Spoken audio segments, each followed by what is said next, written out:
नमो नारायण। आज हम आप लोगों को जड़ी बूटियों से अनिष्ट ग्रहों की शांति के बारे में बता रहे हैं। कौन से जड़ी बूटी पहनने से कौन से ग्रहों की शांति होती है। जो लोग रत्न नहीं पा सकते हैं, जो गरीब हैं, मजदूर तबके के लोग हैं, जो महंगा से महंगा रत्न नहीं धारण कर सकते हैं, उनके लिए हम जड़ी बूटी का उपयोग बता रहे हैं।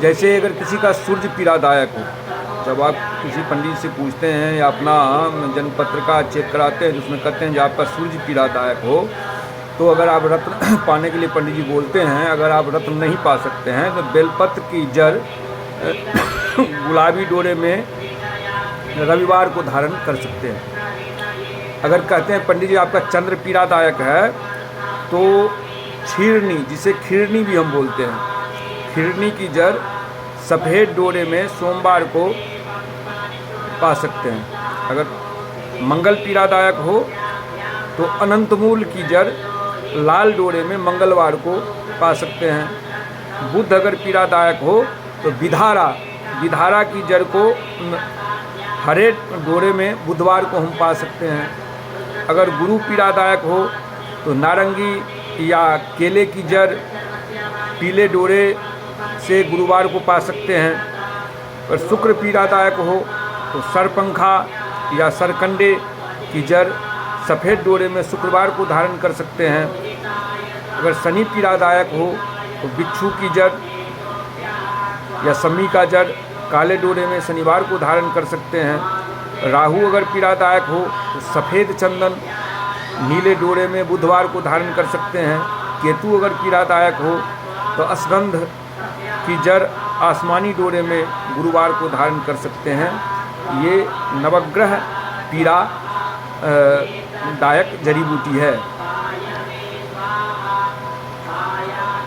ऐसे हम सारे ग्रह का यंत्र भी बना लेते हैं, उसके बारे में भी हम कभी चर्चा करेंगे, बताएंगे आपको। जो हर एक ग्रह का यंत्र भी बनता है, जिसमें कोई पैसा नहीं खर्चा होता है, तो उस प्रकार से हम यंत्र भी बना लेते हैं।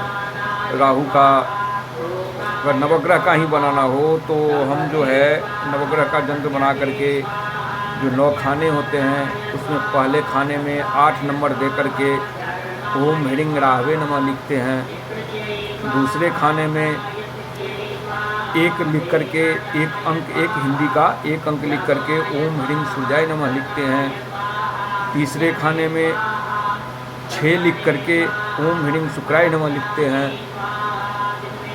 बीच वाले पंक्ति में पहले खाने में मतलब जहाँ पे 8 लिखे हैं उसके नीचे में 3 लिख करके ओम ह्रीं भौमाय नमः लिखते हैं। जहाँ पे आप 1 लिखे हैं उसके नीचे ओम ह्रीं गुरुवे नमः लिखते हैं। जहाँ आप 6 लिखे हैं उसके नीचे 7 लिख करके ओम ह्रीं शनिये नमः लिखते हैं। इसी प्रकार फिर निचले खाने में 3 के नीचे 4 लिख करके ओम ह्रीं बुद्धाय नमः लिखते हैं।